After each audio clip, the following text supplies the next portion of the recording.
TV tonight. Listen to me! TV. Do not go into the light! Carol Ann, don't go into the light!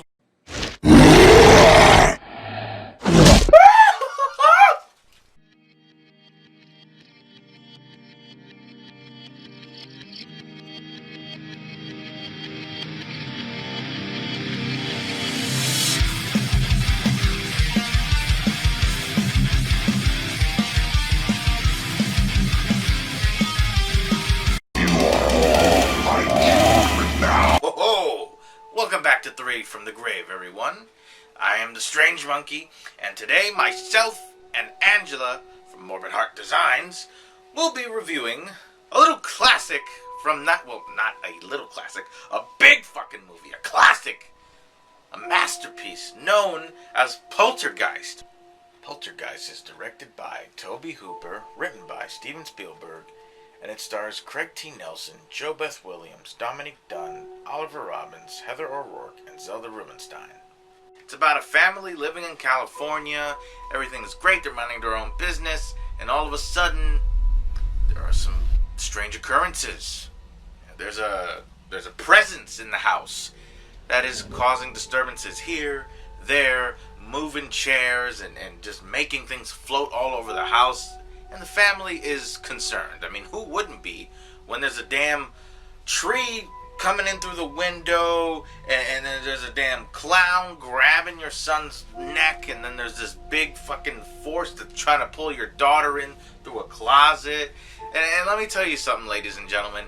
If I lived in a house and all of that was going on, I wouldn't even call any of these paranormal experts. I would get a flamethrower and burn that whole house down and start fresh elsewhere. Like I said, there is a poltergeist presence in the house. Carol Ann goes missing. She's the youngest of the children, and the family is concerned.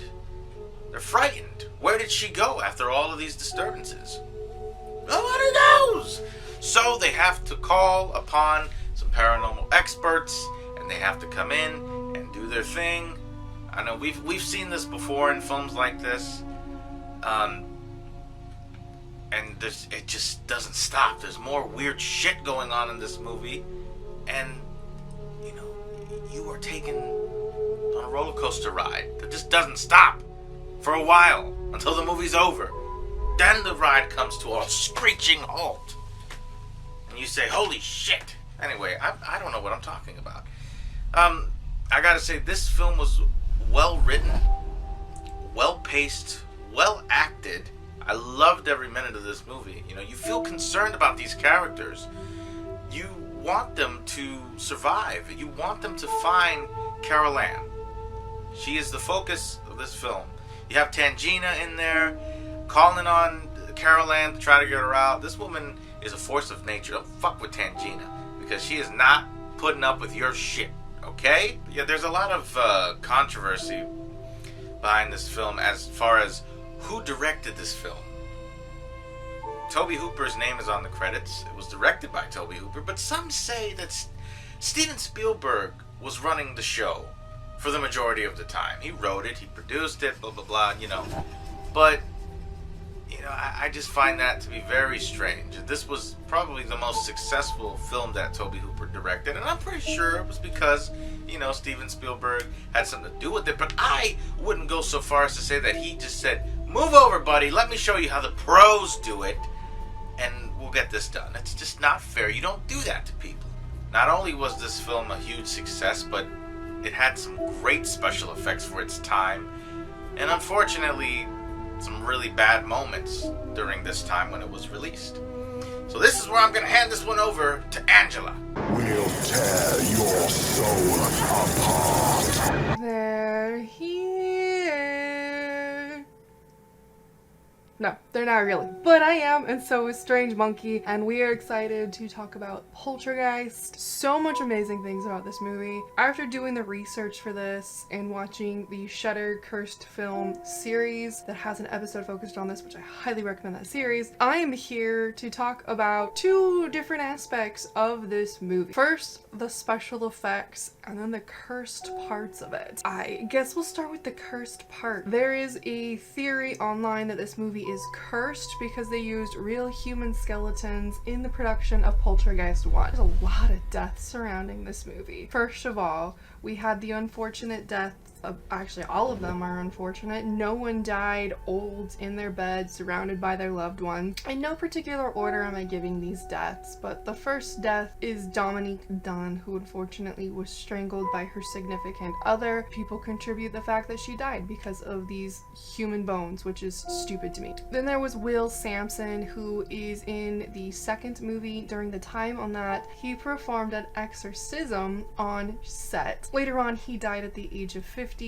with kidney issues and malnutrition. Then we have Heather O'Rourke, who passed away during the filming of Poltergeist 3. Basically, they had to rewrite the ending of the third movie and pull in somebody to be her stand-in, just as a placeholder to conclude the story, because the studio made them finish the movie. No one wanted to do that. Final person who died in association with this movie was Julian Beck. He died before the third movie was made of stomach cancer, and his character was pulled into this particular movie, and this actor who portrayed his character was actually put into a mask that was based off of the death mask of Julian. Now, in the sake of time, we're just going to talk about the first movie and the practical effects in it, which are amazing.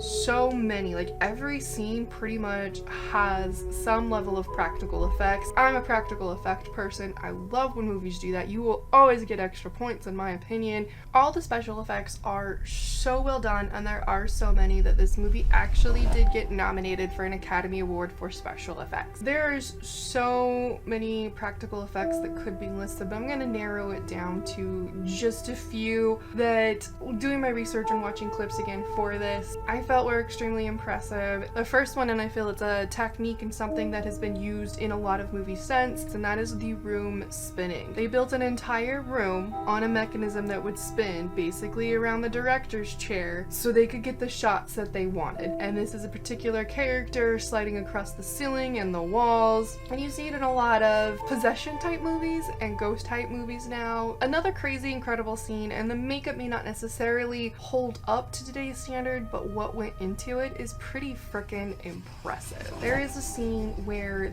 one of the characters' faces starts to melt off. Now, it's only 26 seconds of the movie, but it took 16 cuts to get through the entire process of this face melting off and then snapping back on. Like, it's like a hallucination type thing, so you get the reverting back to normal, like things are fucking with your head. Crazy to think.